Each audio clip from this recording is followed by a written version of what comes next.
entrevista a fondo. Bueno, muy bien. Nosotros conversando en el segmento anterior de de muchos indicadores económicos que se han dado a conocer recientemente en Venezuela, el tema de la producción en Venezuela, cómo ha estado. Leíamos en el segmento anterior el incremento de la producción de carne, de pollo, también de la producción de huevos, pero también hemos tenido como una especie de moneda que yo pensé en un momento que ya iba a pasar los 60, que está por pasar los 60, el precio del dólar con el bolívar, y sigue una economía muy a la expectativa de cómo pueda estar arrancando. Además que enero se hizo eterno, como pues, por lo general es, y hay muchas cosas que queremos conversar a esta hora de la mañana. Por eso tenemos en línea a el economista, profesor y Andrés Giuseppe, para que nos acompañe hoy y conversar sobre un poco nuestra situación económica actual en el país. Profesor, buenos días, bienvenido a Fe y Alegría. Sí, buenos días, gracias por la invitación al programa. Bueno, profesor, una canasta básica alimentaria que ya ronda los $600 aproximadamente según el Sendas. Hay otros indicadores que dicen un poco más, un poco menos, pero quisiera primero arrancar con el comportamiento que tuvo el año pasado un poco nuestra economía en el país y cómo ve luego de quizás anuncios también que hace el Estado venezolano un poco para fortalecer en un marco de esos 7 motores que habla el gobierno y el tema de la producción en el país para poder consolidar los procesos productivos. Sí, bueno, son varias cosas, ¿no? Evidentemente que la economía venezolana sigue experimentando lo que pudiéramos decir una crisis. Ya no es una crisis coyuntural, es una crisis estructural que evidentemente no se ha logrado superar en los últimos años.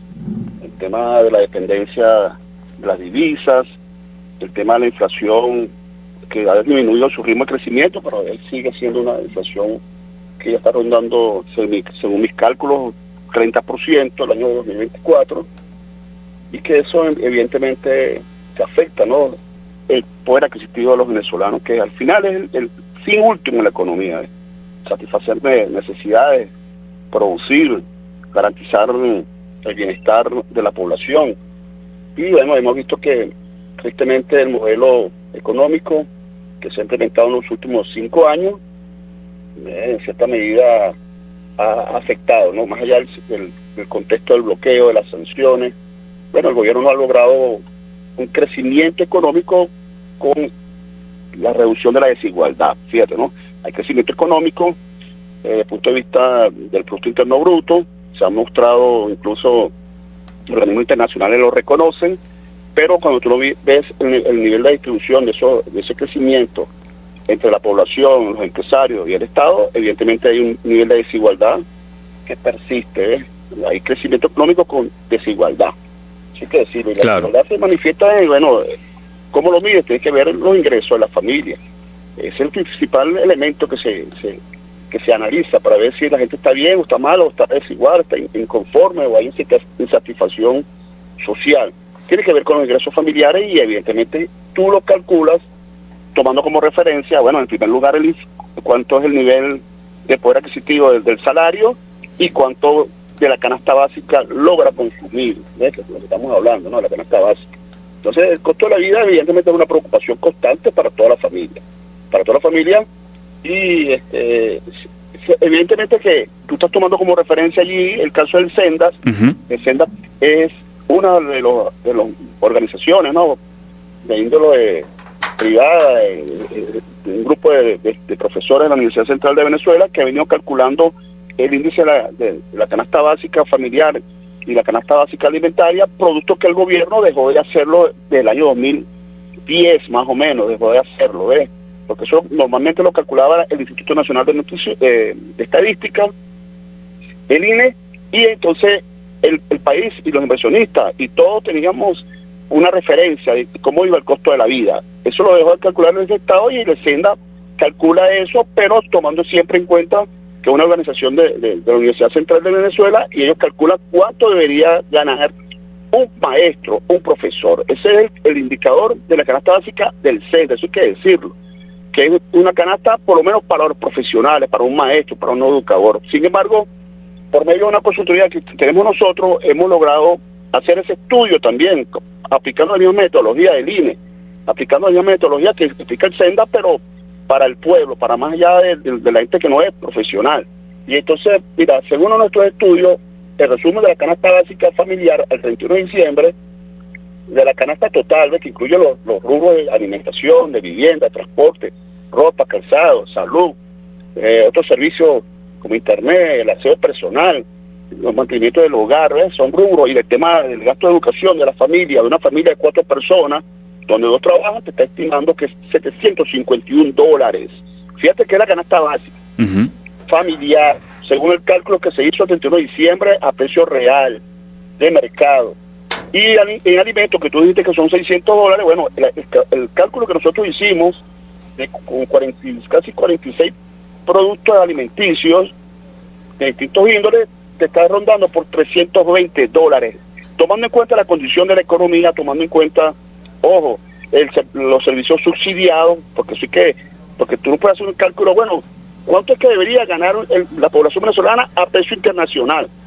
Sí, por la economía venezolana, tú tienes que entender que aquí el agua es subsidiada, aquí la electricidad en cierta medida, si bien es cierto, está indexado, pero es más económico que a nivel mundial. Aquí en Venezuela, lo que se llama la gasolina, en cierta medida tiene un subsidio por el Estado, y esas son condiciones que no los prevé esos análisis que hacen, por lo menos el Senda que hace José Guerra, el otro. ¿Ves? ¿Te estás dando cuenta? Nosotros a través de polidata.com comenzamos a hacer eso mes por mes.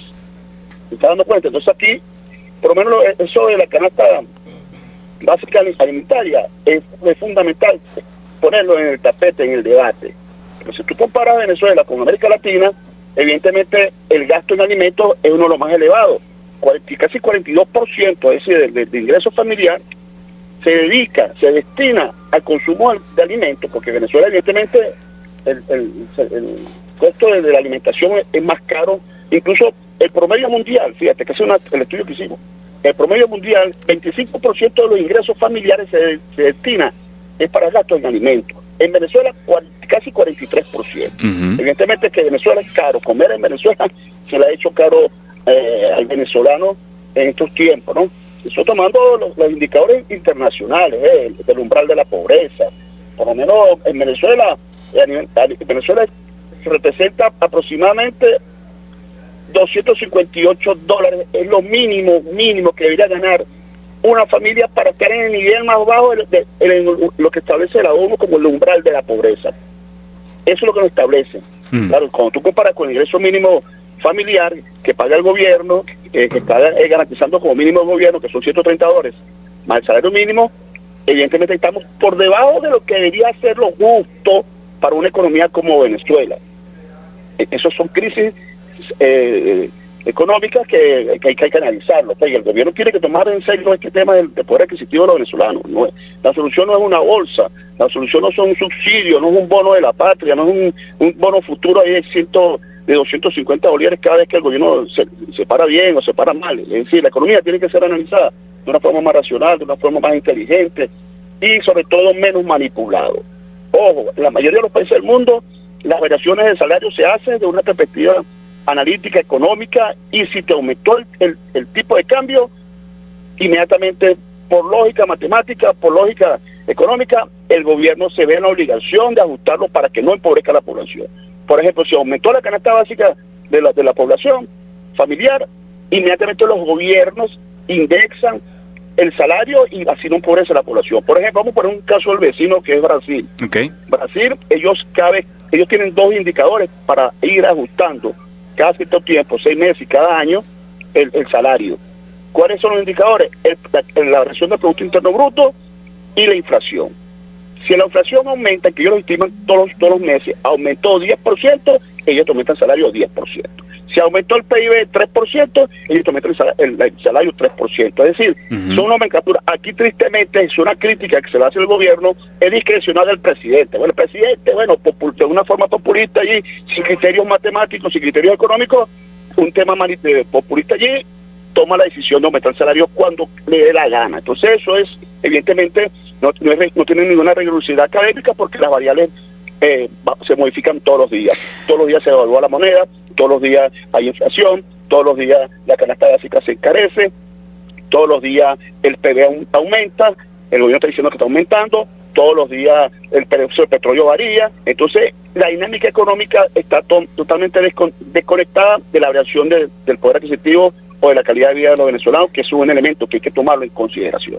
Profesor, me queda un minuto, pero no quería despedirlo sin, ¿cuál considera usted que son esas herramientas o alguna solución que se debería jugar entre el sector privado y el mismo gobierno en este proceso de recuperación económica?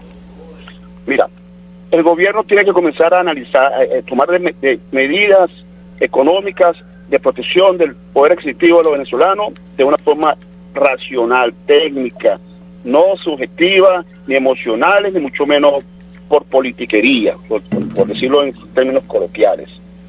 Estamos en una crisis que evidentemente requiere que el Banco Central, que el Ministerio de Finanzas, que incluso PDVSA, el CENIAT, todos los actores económicos con los empresarios, incluso los trabajadores, comiencen a hacer un análisis profundo, porque eso está en el artículo 91 de la Constitución, que hay que respetarlo, que el salario debe ajustarse tomando en cuenta como referencia, como una de las referencias, la canasta básica. Pero nosotros como Polidata.com hemos elaborado un índice de ajuste salarial multidimensional donde demostramos cuáles son realmente las variables que inciden en el poder adquisitivo del salario.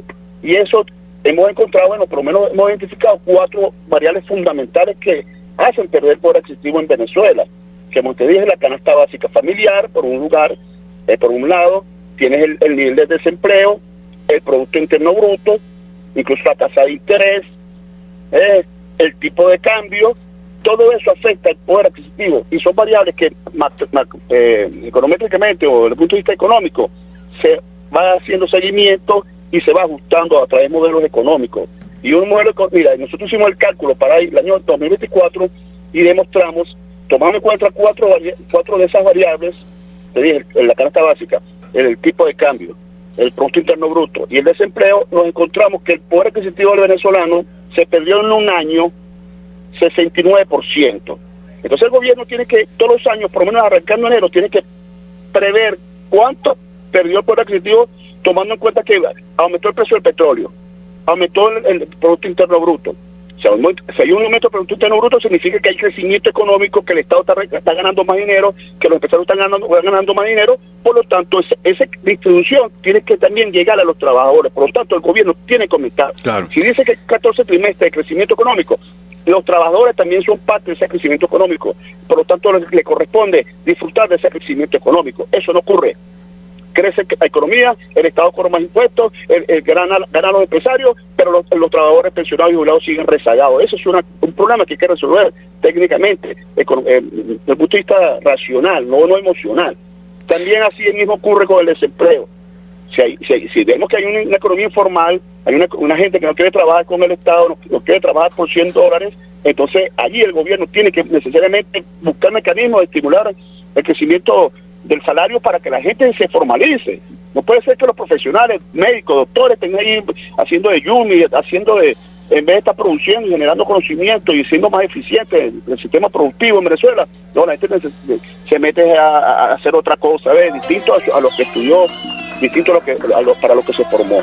Es decir, él tiene que estudiarse la economía, sobre todo la economía laboral, con criterios de no emocionalidad ni manipulación gubernamental, sino tomando en cuenta que hay gente que está sufriendo, hay gente que necesita recursos para pagar salud, hay gente que necesita tener un ingreso para mantener un estatus de vida, los profesionales, los estudiantes. Es decir, aquí la economía tiene que comenzar a verse de una forma seria, y eso es irresponsable no presentar cifras del gobierno, no presentar cuánto está ingresando por petróleo, no rendir cuenta de PDVSA, no rendir cuenta el Banco Central de Venezuela no publica. Esos son elementos que eso hay que tomarlo en serio. Claro. No puede ser distribuir los dólares sin ningún criterio. Es decir, no hay Venezuela, no hay una forma que rindan cuenta de quiénes son los que se están beneficiando de las divisas que le arroja la industria petrolera y que son de los 30 millones de habitantes, sino que hay un grupito ahí que se beneficia y de las mieles del crecimiento económico,